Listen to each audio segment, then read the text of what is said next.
Välkomna. Det är mycket som ska klaffa under en filminspelning. Men det finns en avdelning där det är extra viktigt att det måste klaffa varje gång.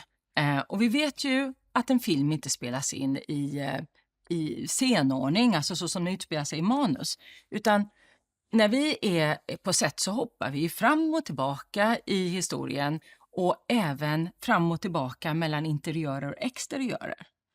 Till exempel i långköraren Vår tid är nu så byggde man ju upp interiören i restaurangen.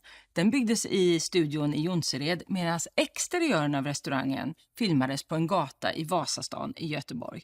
Så om skådespelarna då skulle gå ut ur bilen och gå in i restaurangen, då var det jätteviktigt att till exempel halsdukar, handskar sitter exakt likadant när de kliver in i restaurangen i studion.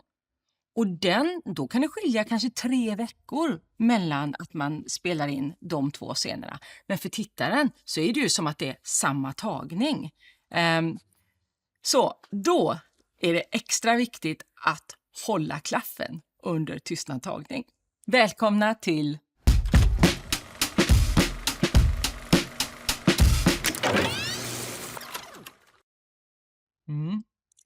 Här sitter jag nu med kostymdesigner, kostymör Marie Flykt, som ju är den som satte kostymen under hela Vår tid är nu.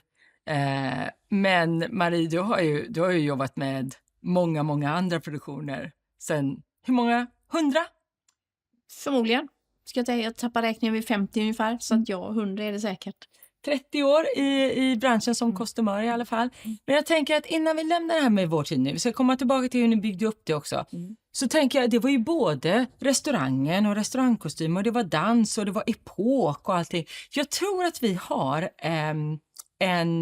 ett litet klipp från just den produktionen. Ska vi rulla det?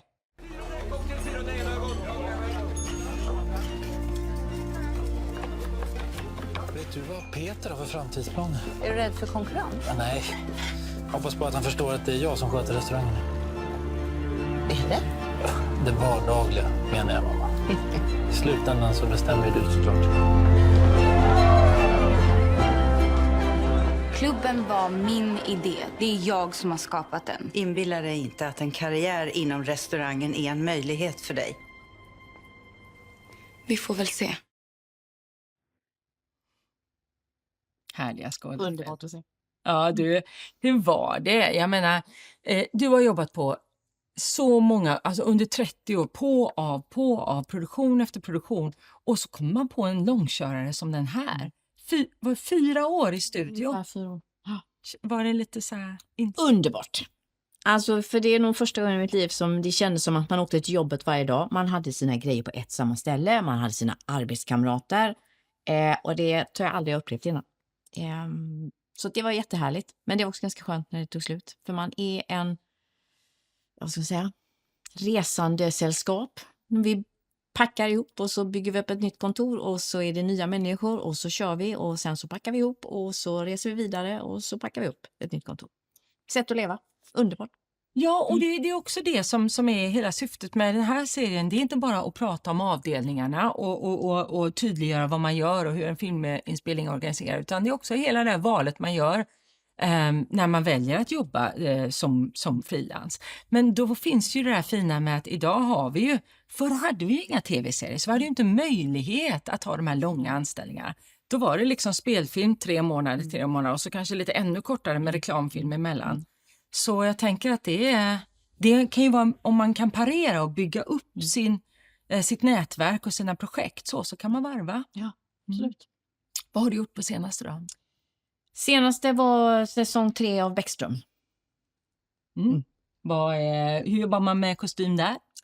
Där jobbar man, alltså om vi ska sätta det i kontrast till Vår tid är nu, så är ju det nutid, vilket är lite skillnad. Vi har fått ganska fria händer att skapa väldigt roliga karaktärer i säsong 3, vilket är roligt. Alltså ta ut svängarna ganska ordentligt. Hur gör man det med kostym? Är det liksom så här tjafs? Nej, inte tjafs, men alltså skruva karaktärerna lite grann. Alltså att det inte är så här bara jeans och t-shirt, utan det kan vara jeans som är speciella eller t-shirt som är något speciellt. Man lägger till, adderar saker mer. Vilket är väldigt roligt. aldrig visa något som är en sån här affärslogga eller vad kallar det för? Alltså, Ja, så en logotyp. ja, Varumärke. precis, varumärke. Nej, aldrig. Men alltså man kan ju ha så här lite... Skoja tryck kan man då. Ja, Som inte är någon varulogga då. Vi ska prata lite senare där vi ska få träffa en annan kostymdesigner på länk. Ska vi prata lite grann om hur ni jobbar med att ta fram de här karaktärerna. Men innan vi släpper in henne så tänker jag att vi ska gå igenom lite grann vad... Dels det här med förproduktionen, hur ni liksom organiserar för vår tid är nu, det måste ju ha varit speciellt. Jag menar, hur många plagg? Tusentals. Och alla dessa statister. Vad det är liksom, ni fick länsa varenda... Alla kostymförråd, plus att vi hittade ett fantastiskt ställe uppe i Dalarna där vi köpte jättemycket, där hon hade vardagskläder. Och det är det som är svårast att hitta när det gäller epok. Alltså vardagskläderna. Just det, för det är ju inte så att man bara kan handla nya, utan de måste ju vara patinerade som man säger, använda och sådär. Och jag vet att när det kommer till för vita kläder så tear ni dem, eller? Doppar en tebad. Ja, för att de inte ska vara så Vita. effektiva. Jag vet att vi har lite bilder från när ni organiserade alla de här. Här bygger ni upp, så det är det här du pratar om, att när man går från produktion till produktion så packar man upp. Ja, och vad händer sen? Ja, alltså, har man möjlighet, om man är en lång produktion, så kan man ju bygga ställningar som vi gjorde, för det blir mycket billigare faktiskt. Det blir mer effektivt, man får plats med mycket mer grejer än att ha det på rullstänger på golvet överallt liksom. Så det här är ju ett jättejobb innan vi ens kan börja göra någonting. Hitta alla kläderna och få i ordning på saker och ting innan man kan börja med kostymprov och sådana saker. Då går ni alltså ut och så tänker ni tidsepoken och så bara ni bara köper hem. Hämtar hem. Och så sen så sorterar ni, så provar ni och så säger det här är den karaktären, det här är den och det här är den dagen och den dagen. Och till och med statister. Ja, alla. Från topp till tå. Varenda människa, vad som syns i bild. Alla garderober, allting som ligger i liksom lägenheter, hänger på krokar, allt som har med kostym att göra. Från topp till tå. Inifrån och ut. Okej, vi ska prata lite grann om hur ni organiserar arbetet mellan er, arbetsfördelningen. Det brukar vi alltid förtydliga titlarna lite grann. Därför det är ju så här, alltså i alla avdelningar så har vi en himla många olika titlar. Och det är också det som yrkesnämnden jobbar för. Okej, det är olika på varje produktion. Ibland är man kostymdesign, ibland får man vara allt i ett. Men vi ska försöka att bena ut lite grann. Och då så tänker jag att vi ska börja med... alltså du är ju då kostymdesigner. Kostymör är du ibland också. Och så har du alltid en... Beroende på hur stor produktionen är. En liten produktion så då är det jag och en till. Och då vi två gör ju allt. Och då kan man ju antingen kalla det för kostymkoordinator eller kostym på plats. Eller kostymassistent. Det är lite olika. Är det en lite större produktion som en tv-serie, då brukar vi vara 3.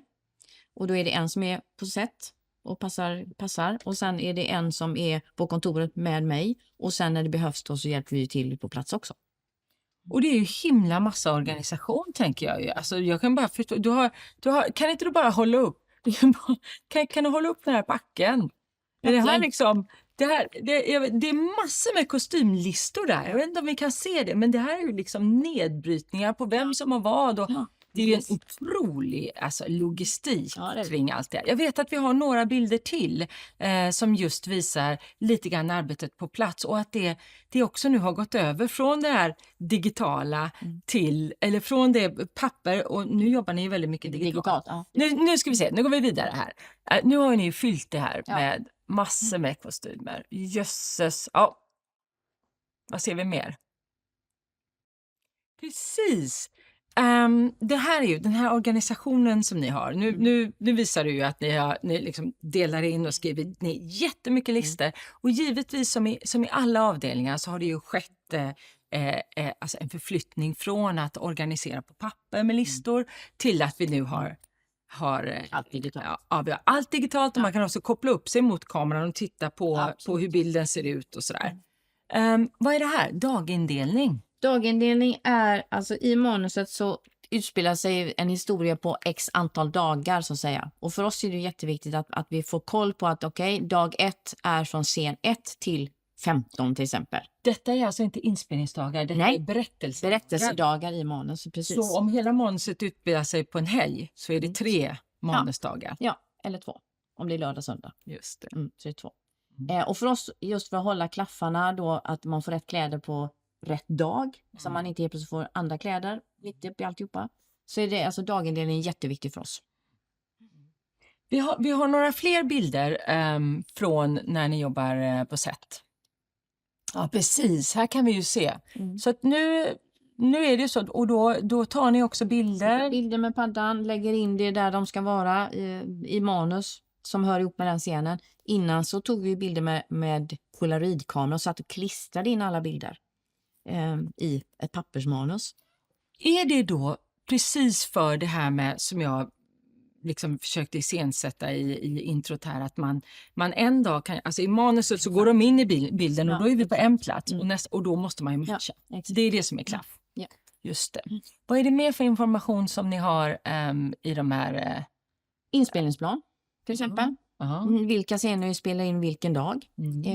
Och vi kan också förbereda oss medan man tittar på inspelningsplanen längre fram. Vi är förberedda på att om 2 veckor så har vi en jättestor scen där vi har 100 statister och då får man bara dra i de trådarna. Har vi alla statisterna? Har alla provat? Har allting färdigt för det där? Så att det är, alltså man har framförhållning hela tiden. Hela tiden. Och så sen, det är framförhållning men det är också den här kommunikationen mellan den som då är på plats och du som i detta fallet då är designer. Då är du, för du är inte alltid med ute på plats. Inte alltid, så mycket jag hinner så vill man ju vara med ute och titta faktiskt och vara med. Okay. Så om jag då jag kan tänka mig att som ny så kanske jag befinner mig på plats och jag kanske är själv. Ja, exakt. Här har vi en bild från walkie-talkie. Det är ju jätteviktigt. Jag kan tänka mig att det här med att hålla klaffen som ju är ämnet idag. Om jag märker då i min padda att vänta här nu kommer en skådespelare till set. De har inte med sig rätt halsduk. De har inte på sig, de har fel handskar på sig. Och så säger First Aid, vi måste köra, vi ligger efter, vi måste köra. Då vill vi ju... Panik, säger jag då. Ja, men då är det ju jättebra att man kan kommunicera och säga att man kan stoppa händerna i fickorna eller att man kan, är det någon annan som har några handskar i samma färg, man kan lösa det på det sättet till exempel. Det händer alltid saker på plats liksom. Så att ha en kommunikation, dels via walkie-talkie om det går eller via telefon. Man kan ju alltså videosamtal, de kan visa, är det så här du vill att det ska se ut, funkar det här? Så digitalt är jättebra.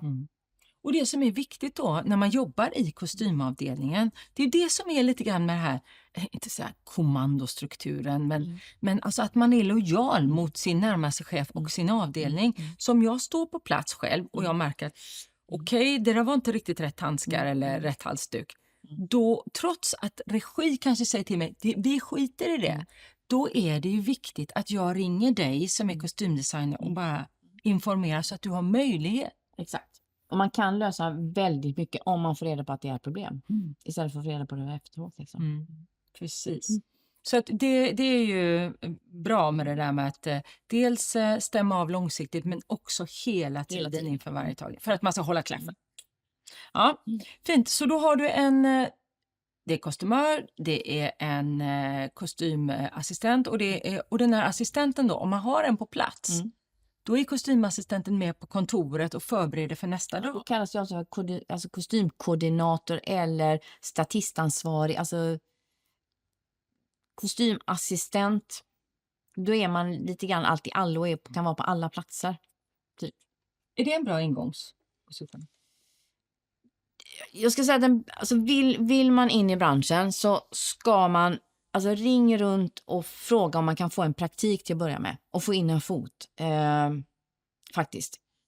Och sen tacka i stort sett ja till alla små inhopp man kan få när folk ringer och frågar. För att ju fler gånger du är inne, ju fler personer du träffar, desto större chans har du att någon ringer dig nästa gång. Så att säga, när det behövs. Precis. Det är faktiskt det bästa. Och jag tänker det här med att, jag vet att du sa till mig en gång så här, det här med att bedöma en storlek. För ofta är det ju så här att ni köper ju inte in det tänker man inte på. Men just att kunna plocka ett plagg från Myrornas och liksom så här, ja men det här är att man kan liksom få det i fingrarna. Jag tror att vi har några fler bilder från plats. Jag vet att du skickar in något med så här snabbpatinering. Ja, titta här. Det är inte bara kostym. Vad är det här för någonting? Det här är alltså, våran uppgift är också inte bara sätta rätt kläder på dem att det ser bra ut, utan vi ska hålla dem varma, vi ska hålla dem torra, vi ska hålla dem glada och lyckliga på alla sätt och vis. För att alltså, man kan ju råka ut för att en nattinspelning, det är ösregn en hel natt och då är det inte kul att vara skådespelare. För man fryser. Man fryser som tusan liksom. Det finns sådana här värmekuddar att lägga i skorna, man har värmekuddar för händerna. Allt möjligt, värmeflaskor, you name it. Alltså, Och det här är ju också tips. Om man då ska komma in i branschen, att man inte bara tänker kostym och stil och form och mode och stilhistoria, utan man måste också det tänka... här är ett serviceyrke. Verkligen. Ett serviceyrke. Faktiskt. Och jag tänker just här att man lär sig att läsa inspelningsplanen, inte bara utifrån vilka scener är det, vilken kostym ska vara med ut, utan att man också tänker... Är det lerigt? Ska de bada? Ska det regna? Ska det blåsa? Ska det spillas kaffe? Ska de äta mat som kan spillas på kläderna? Allt sånt där liksom, måste man ju också tänka på. Ja, för det är ju också en grej som jag har funderat på ibland. Till exempel, hur vet ni om man har en stuntscen till exempel, där en jacka ska gå sönder, säger vi. Ja, men hur många sådana jackor ska ni preppa? Hur många tagningar? Det är en per tag. Hur många vet ni att ni ska ha liksom? En dialog med regissören och så frågar man, okej, nu ska vi göra det här. Hur många tagningar tror du att du behöver för att sätta det här liksom? Och då behöver vi ha så många tagningar som man vill göra, plus att vi alltid ska ha en hel. Så att det är, om han säger 3 tagningar så är det 4 vi behöver av det som ska gå sönder. Eller om de ska skjutas, eller om det ska vara blod, eller om de ska skvätta någonting. Alltså så behöver vi ha x antal likadana exemplar. Vad är det svåraste? Man kan ju tro att det är det svåraste med att liksom höfta. Hur många ska det vara och stunt? Man vet inte vad som ska hända. Och det svåraste är ju om det, alltså, nu ska jag prata klaff igen, om det blir en bakklaff som säger. Om vi säger att någon ska spilla någonting ska gå sönder eller någon blir skjuten, trillar, blir smutsig. Om vi då gör scener som ligger efter där de redan är smutsiga eller skjutna eller blöta. Och sen ska vi göra, när vi gör själva alltså blötandet och smutsandet, att det blir på samma sätt som vi redan har visat i bild. Jag vet att vi har några fler bilder. Vad är det här för någonting? Det här är snabbpatinering på plats. Om man helt plötsligt, regissören kan få för sig att det är inte tillräckligt smutsigt, vad gör man? Jo, man sliter av kläderna, slänger dem i en lerpöl och hoppar på dem, typ. Eller släpar dem bakom en bil, eller tar gräs och gnider in. Man tar vad man har liksom tillgängligt helt enkelt. Patinering, det är alltså... Man smutsar ner. Ja. Och så ska vi se på, precis, kolla här. Vad har ni gjort här? Här är det någon som ska ha en lite tjockare mage. Helt enkelt. Ja, typ ölmage.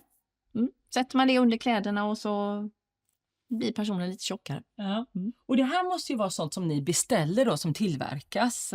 Både och. Vi har gjort själva också faktiskt. Alltså, men det går ju att köpa. De är ganska dyra så att visst. Ska man ha det jättemycket, en hel produktion till exempel, så köper man gärna in så att man vet att det håller. Är det någon enstaka eller någon som bara är med några scener, så har vi sytt sådana här själva och stoppat med vadd och sådana här saker. Liksom. Så det finns olika varianter. Ja, just det. Det är likadant med gravida.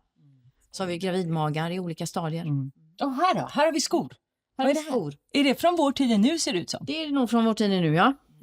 Där vi hittade, fick tag i nästan ett litet lager som vi köpte upp. Det kommer nog en bild till där vi var, titta. Ja. Nej, men gud. Vad hittar ni här? Är det riktiga då? Det är riktiga, nya, gamla skor i sina originalkartonger faktiskt. Vilket find! Ja. Och då förstår jag ju liksom att det där måste man ju haffa på. Ja. Så att då har ni, får vi hoppas att vi skriver fram fler. Ja. För till alla skorna finns. Mer på. Jag tror att vi har någon bild till. Visst har vi det? Tillverkning. Här är också till. Vad gör ni här? Borrar eller? Ja. Jag tänker att det är inte bara att sätta på kläder. Nej. Alltså, vi kan tillverka saker och vi kan också sabba saker. Alltså, så vi använder sågar, vi använder hammare, vi använder ståltråd, vi använder allt möjligt. Allt vi kan komma på som kan vara bra liksom, att använda. Det är de mest konstiga saker emellanåt. Ja. Här är 2 kollegor till dig som du har jobbat med mycket. Ja. Och det är ju också så att man liksom man jobbar ju i team. Ja. och bli liksom ett gäng. Ja. Vi kan gå vidare. Nu ska vi se. På tal om gäng. Här är ni, gänget. Det är mitt underbara kostymteam från Nattryttarna. Nattryttarna, ja. Det var också epok. Det var också epok. Fast det tror man inte, för det var väl... Tidigt 90-tal till 2007 tror jag det utspelar sig. Och jag vet att du sa så här, innan vi börjar, för vi ska prata om det här med covid lite grann. Det måste vi, för det var ju så speciellt. Ja, det var speciellt. Men när vi ändå pratar om Nattryttarna, man tror ju att det är svårare att göra epokfilm från 40-talet än från 90-talet. Men det är kanske bara jag som har kvar alla de här gamla 90-talskläder i garderoben. Alltså det är både och. Alltså det är både svårare och lättare. Alltså svårare med Nattryttarna var att det ligger alltså närmare i tid. Det är fortfarande ganska så svårt att få tag i de kläderna så här, för att de har inte, eller svårare inte, men det är på ett annat sätt. Och det är också det här med att hitta, som för Nattryttarna, det skulle vara jättemycket vardagskläder, det skulle vara använda kläder, ingenting skulle vara nytt och liksom snyggt och prydligt så att säga. Och hitta den äkta känslan i vad det var vi skulle gestalta, alltså tidigt 90-tal, var en utmaning faktiskt. Och få det att kännas äkta på riktigt. Och det var egentligen mitt ledord i hela den serien, så var att det skulle kännas på riktigt, det skulle vara äkta liksom. Det skulle inte vara snyggt och bry. Jag vet att jag sa till att barnen som är med, att de får inte vara fina. Det ska sitta snett, det ska vara vindspill i dem, det gör ingenting. Och det kan ju ibland vara det svåraste, att liksom få det där. Snart ska vi alldeles strax. Nu får jag signaler här att vi har Victoria Mattila med på länk. Och då kanske hon också kan vara med och prata om det här covid, alltså hur det var då på den perioden och lite grann. För det måste vi ju, någonting kanske vi har lärt om det. Men vi ska framförallt prata om hur ni jobbar också som kostymdesigners för att ta fram de här karaktärerna så att det inte känns för nytt eller för. Så att nu ska vi se Victoria Mattila som är med oss uppifrån Norrland. Vi är i samma tidszon.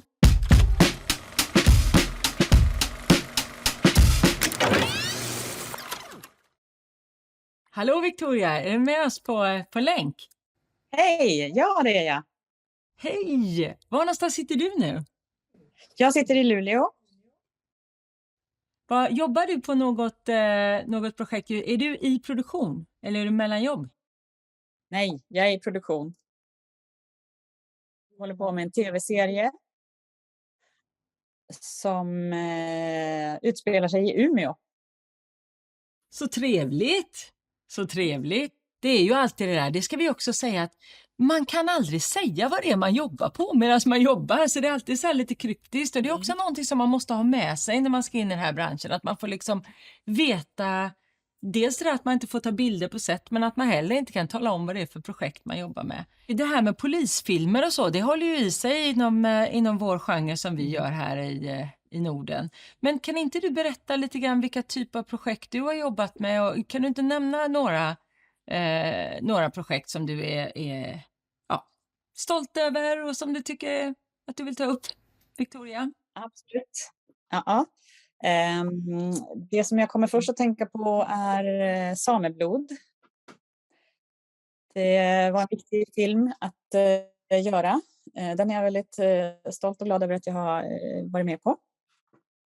Sen började jag 96 med en massa tv-serier i Stockholm. Och sen jobbat med diverse långfilmer och tv-serier sen 26 år. Och mycket olika genrer. Kan man bo uppe och fortfarande försörja sig och få ihop tillräckligt mycket jobb under året? Är det så många produktioner där uppe i Norrland? Ja, det börjar det nog bli tycker jag. Sen är det ju lite olika från olika år. Men absolut, det kan man. Sen är ju jag iväg också på andra ställen, både i Sverige och Europa och jobbar. Men det är så att man behöver inte flytta till storstan för att jobba med film, utan man kan ju bo kvar nu när det är så pass mycket produktion som är igång. Ja, absolut. Bra. Du vet vad, jag skulle vilja när jag har er två här, ni är två kostymdesigners och vi har fortfarande ännu inte pratat om det här tidiga arbetet där ni jobbar med karaktärsutveckling, och jag vet att vi har ett par moodboards faktiskt som Marie, som du har tagit med, och jag tänkte att vad är det här? Vad är det här för någonting? Det här är faktiskt från säsong 2 av Bäckström, där vi gjorde epokinslag kan man säga från tsarfamiljen i Ryssland. Så de 2 översta bilderna där är alltså inspirationsbilder till vad vi sen skulle göra. Dels är det liksom på de riktiga tsarflickorna, och sen är det en känslobild att vi ville ha det ganska flygigt för de skulle dansa runt. Sen den bilden under där är som det blev. Det vi tillverkade då, hur det såg ut i våran tv-serie sen. Och det är samma sak med pojken under, det är ju liksom tsarpojken. Inspirationsbilder, och sen är det en bild på hur det blev när vi hade tillverkat. Och det är sånt här vi tillverkade då. Det gick ju inte att hitta liksom 4 exakt likadana klänningar till exempel. Och det var svårt att hitta storlek till killen liksom i sjömanskostym och sådär. Jag har en fråga till... Men vi fortsätter med researchen här då. Research. Det här är också till Bäckström, hur det jag har kvar. Och det var till en karaktär som skulle in ny i en säsong. Och då gjorde vi jättemycket olika moodboards på olika typer av personligheter. För att vi skulle ha någonting att diskutera med regissören och även skådespelarna, och skulle göra det sen. Var vi skulle landa med denna karaktären. Så att det är en förskräcklig massa olika typer av kvinna kan man säga, som vi visar här. Vi har några fler, va? Så att med de här bilderna så tänker vi också att det pågår ju en väldig massa research för att hitta fram till vad är det här för en karaktär, vad har den levt för liv, vad vill vi säga med kostymen? Och jag tänker att jag ska fråga dig, Victoria, sen hur du jobbar i just den fasen med vad kan kostymen berätta om karaktärens liv, var den kommer ifrån, och det här med sameblod till exempel, eller om du har någon annan produktion där du vill berätta om samarbetet mellan regissör och skådespelare och manuset, och just finns det någonting som du vill lyfta fram där kostymen verkligen har bidragit till att berätta någonting som inte behövde bli sagt då i dialog istället? Alltså det handlar ju mycket om att man måste göra korrekt research när det är epok framför allt. Och med sameblod så var det ju 30-tal. Men också hur såg alla koltarna ut då, och vad hade man till vardags och inte till vardags, och i begravningssammanhang och annat. Så att det är väldigt mycket research och göra. Är det du som gör den researchen, eller är det också, jag tänker på, är det någonting som är bra att ha med sig om man vill komma in och liksom jobba på kostymavdelningen, att man kan det här med kostymhistoria, man vet var man ska titta och hur man kan sätta ihop sådana här moodboards, eller är det någonting som ni gör som designers? Både och. Dels gör man ju mycket själv, men för vi börjar ju oftast först. Men sen så tar man ju också in hjälp.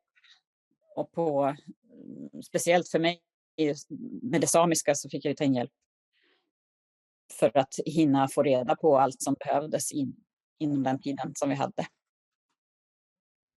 Och så sen när det kommer till alla de här, alltså man är assistent, man är kostymör, man är kostymtecknare. Vi har pratat här, Maria och jag, lite innan om att det är viktigt att vi får lite grann ordning på de här titlarna. Och jag skulle också vilja lyfta att du har ju varit väldigt aktiv i det arbetet just inom kostymavdelningen. Vill du berätta lite grann om det, Victoria?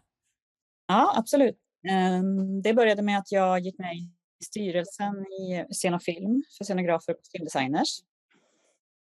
Och då började vi jobba med den frågan i en liten arbetsgrupp.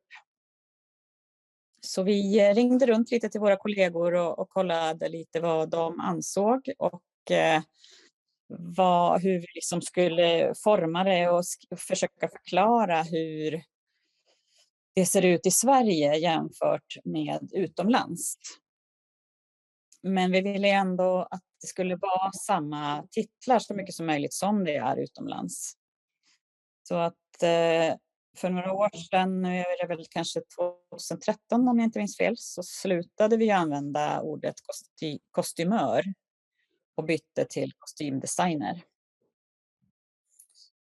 Och vilka andra titlar, om vi säger så här, vilka ni fastslog då? Det var kostymdesigner. Det var assisterande kostymdesigner och kostymkoordinator.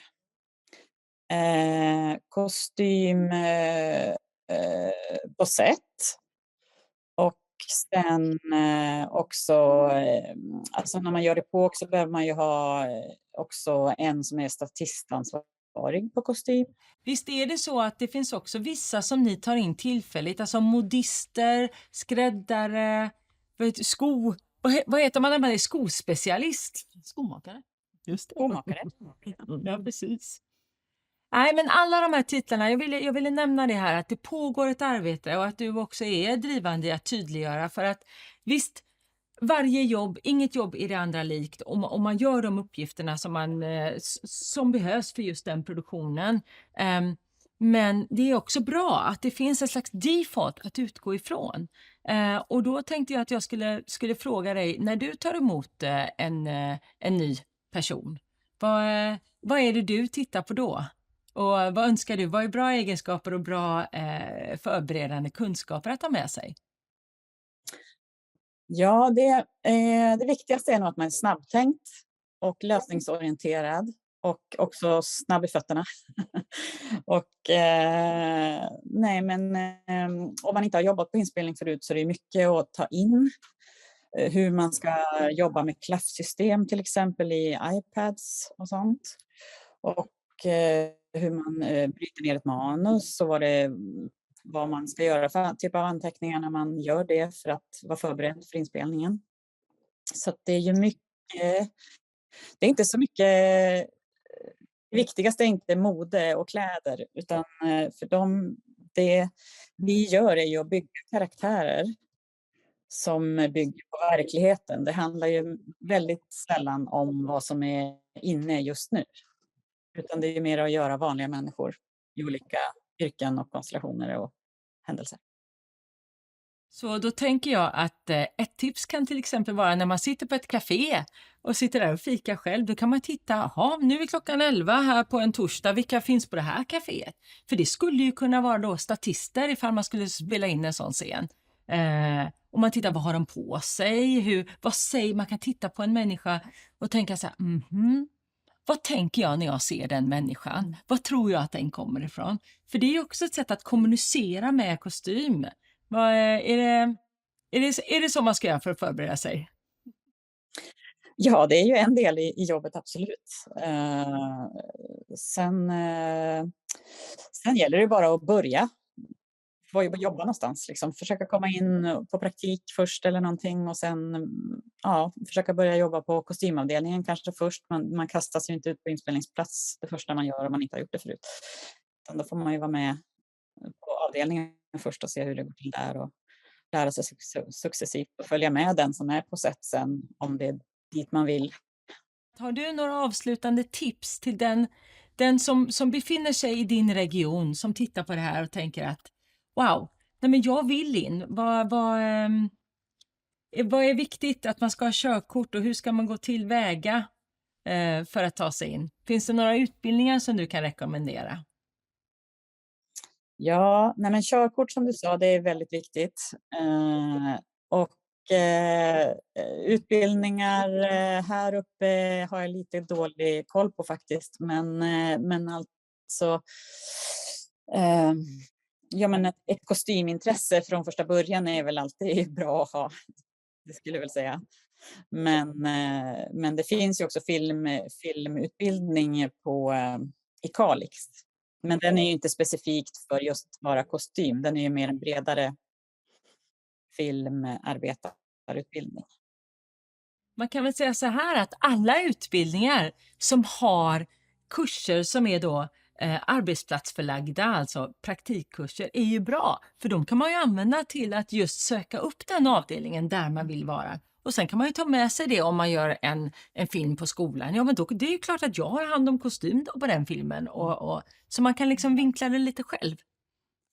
Kan man ju alltid också kontakta vårt filmorgan som vi har här uppe i Norrbotten. Det är ju Filmpool Nord. Och de kan ju då sen slussa den vidare till om man vill komma till mig till exempel.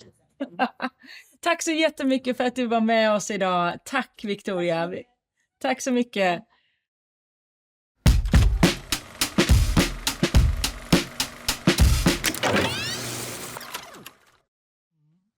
Okej. Nu kommer vi till ett kapitel som är jätteviktigt, och det är ju att kostymavdelning handlar inte bara om att vi har sagt att det är att sätta på kläder, att hålla ordning, att bära kläder, men det är också regn och rusk och vind.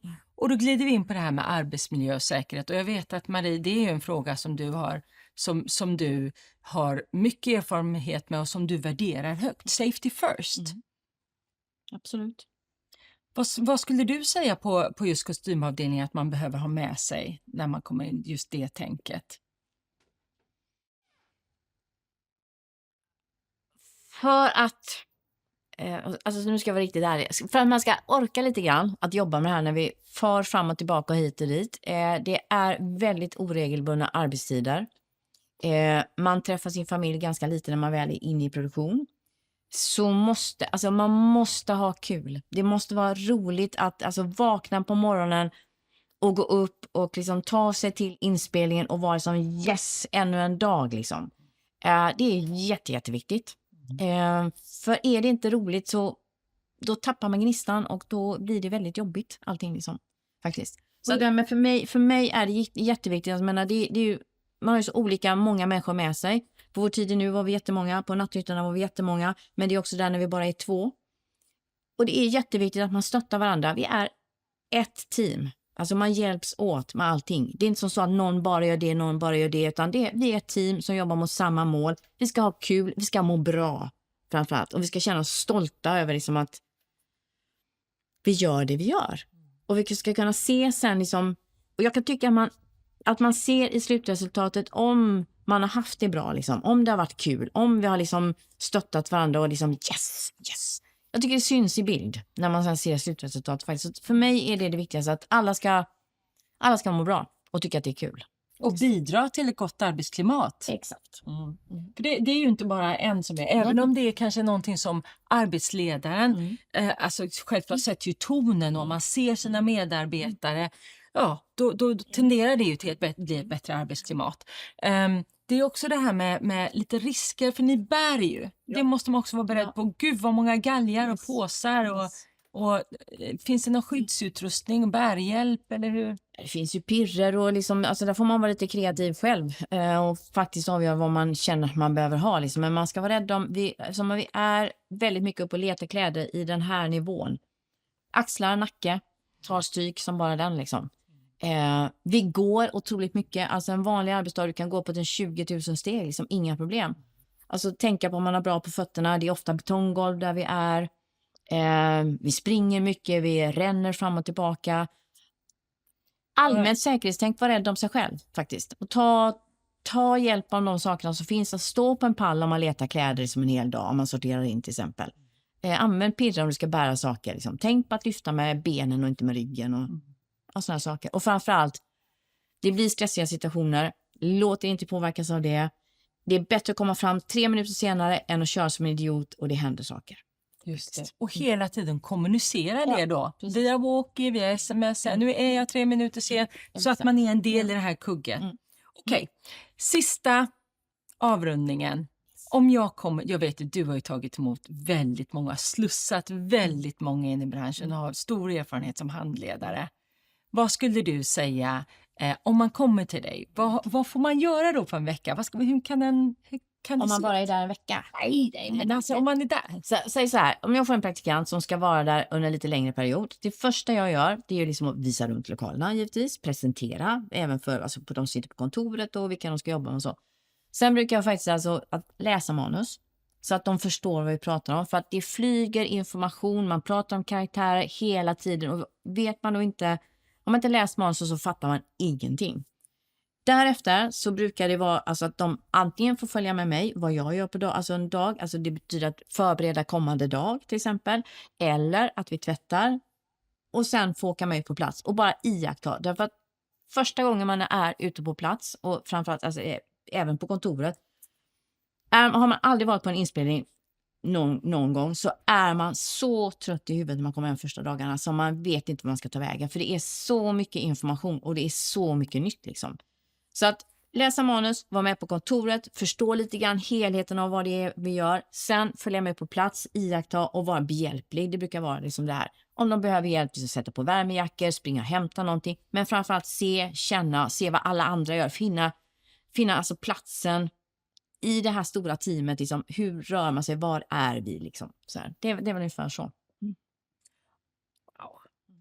Då ser vi fram emot det och vi tror att det är många som är